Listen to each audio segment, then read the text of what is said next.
প্লাস্টিকের বোতলে পানি খেয়ে ভয়ঙ্কর বিপদ ডেকে আনছি কিনা। প্রচণ্ড গরমে স্বস্তি পেতে এখন প্রচুর পানি পান করছেন সবাই। বিশুদ্ধ পানি পেতে পথে ঘাটে বোতলের পানিই ভরসা। প্রায় প্রতিটি বোতল তৈরি প্লাস্টিক দিয়ে। প্লাস্টিকের বোতলে এই পানি কতটা বিশুদ্ধ তা নিয়ে প্রশ্ন উঠেছে। গবেষণা বলছে, প্লাস্টিকের বোতলে আছে মাইক্রো ও ন্যানোপ্লাস্টিক। বিশেষজ্ঞরা বলছেন, ন্যানোপ্লাস্টিক এতই ছোট, একজন মানুষের চুলের গড় প্রস্থের 1000 ভাগের 1 ভাগেরও কম।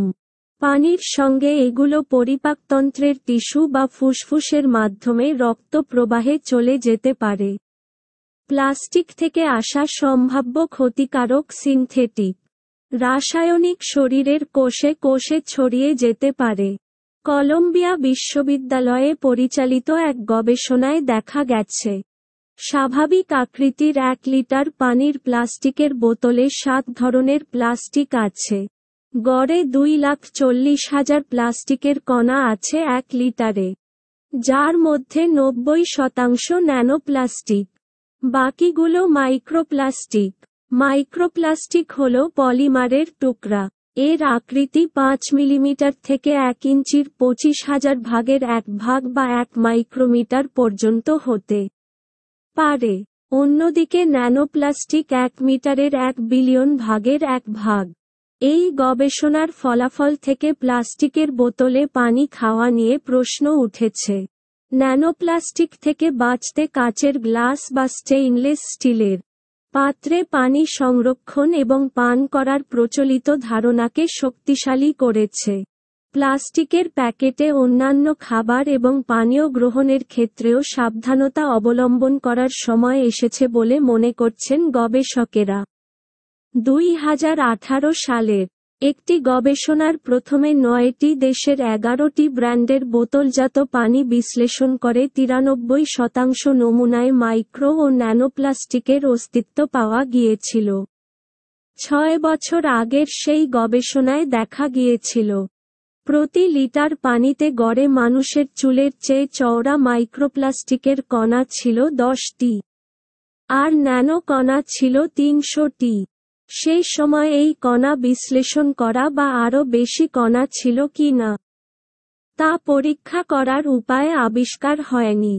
সেই গবেষক দলের একজন সদস্য ছিলেন মেসন। তিনি সিএনএনকে জানিয়েছেন, এমন না যে আমরা জানতাম না ন্যানোপ্লাস্টিক আছে, আমরা কেবল এগুলো বিশ্লেষণ করতে পারিনি। ন্যাশনাল একাডেমি অব সায়েন্সেস জার্নালের জানুয়ারি 2024 সংখ্যায় কলম্বিয়া বিশ্ববিদ্যালয়ের গবেষকেরা একটি নতুন প্রযুক্তি আবিষ্কারের কথা বলেছেন। এই প্রযুক্তি বোতলজাত পানিতে ন্যানো পার্টিকেলের রাসায়নিক গঠন দেখতে পারে। এছাড়া ন্যানো কণার সংখ্যা গণনা এবং বিশ্লেষণও করতে পারে। দেখা গেছে, প্রতি লিটারে 300 এর পরিবর্তে অনেক বেশি কণা আছে। নতুন গবেষণায় যুক্তরাষ্ট্রে বিক্রি হওয়া 9টি জনপ্রিয় ব্র্যান্ডের পানি বিশ্লেষণ করে বলা হয়েছে, প্লাস্টিকের ন্যানো কণার প্রকৃত সংখ্যা 1,10,000 থেকে 3,70,000-এর মধ্যে। গবেষকেরা পানির ব্র্যান্ডের নাম গোপন রেখেছে। এই গবেষণাপত্রের সহলেখক কলম্বিয়া বিশ্ববিদ্যালয়ের ল্যামন্ড দোহার্টি আর্থ অবজারভেটরির সহযোগী অধ্যাপক বেইঝান ইয়ান সিএনএনকে জানিয়েছেন, নতুন প্রযুক্তি দিয়ে পানিতে লাখ লাখ ন্যানো কণা দেখা সম্ভব হয়েছে। সব মাইক্রো কণাকে হিসাবের মধ্যে ধরা হয়নি। মাইক্রো ও ন্যানো প্লাস্টিকের বাইরে জৈব অজৈব অন্যান্য 7টি কণাকে গণনার মধ্যে ধরা হয়নি।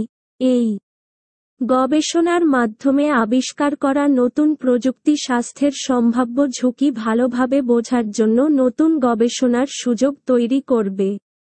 বলা হচ্ছে, বোতলের পানিতে মাইক্রোপ্লাস্টিক শিশুদের জন্য ঝুঁকি তৈরি করতে পারে, কারণ শিশুদের মস্তিষ্ক ও শরীর বিকাশমান থাকে বিষাক্ত বস্তুর সংস্পর্শে, তাই শিশুরা বেশি আক্রান্ত হওয়ার ঝুঁকিতে থাকে। বিশেষজ্ঞরা বলছেন, ন্যানোপ্লাস্টিক মানুষের স্বাস্থ্য নিয়ে উদ্বেগ তৈরি করেছে। এর কারণ, ক্ষুদ্র কণা শরীরের অঙ্গগুলোর ভিন্ন ভিন্ন কোষ ও টিস্যুতে আক্রমণ করতে পারে প্লাস্টিক তৈরিতে যে রাসায়নিক ব্যবহার করা হয়। প্লাস্টিক শরীরে প্রবেশ করলে রাসায়নিকও প্লাস্টিকের সঙ্গে শরীরে ঢুকে পড়ে। শরীরের তাপমাত্রা বাইরের তুলনায় বেশি হওয়ায় ওই রাসায়নিক প্লাস্টিক থেকে বেরিয়ে কোষের মধ্যে চলে যায়। এই রাসায়নিক লিভার, কিডনি এমনকি মস্তিষ্কেও চলে যেতে পারে। গর্ভের সন্তানও এই রাসায়নিক দিয়ে আক্রান্ত হতে পারে।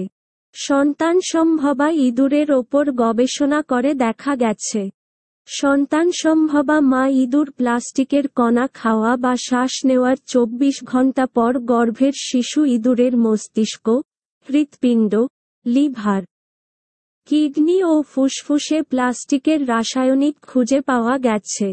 বর্তমানে মানুষের গর্ভেও মাইক্রো ও ন্যানোপ্লাস্টিক পাওয়া গেছে।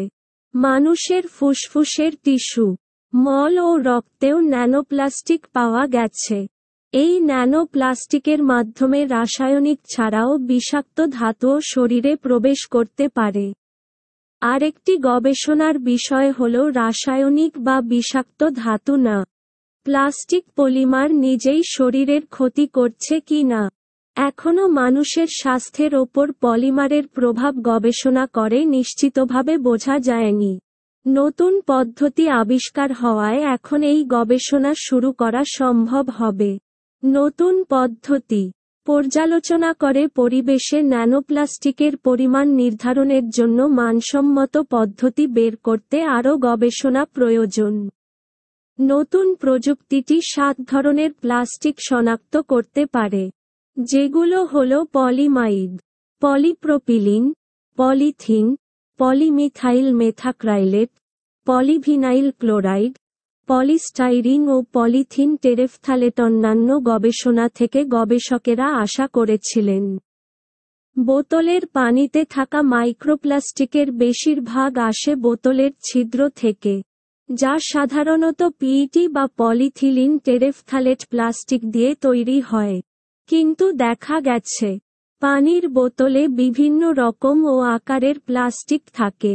পিইটি বাদে অন্য কণার আকৃতি 200 ন্যানোমিটারেরও কম। গবেষণায় দেখা গেছে, পিইটি প্লাস্টিকের কণা ভেঙে যেতে পারে যদি বোতলের ক্যাপ বারবার খোলা ও বন্ধ করা হয়।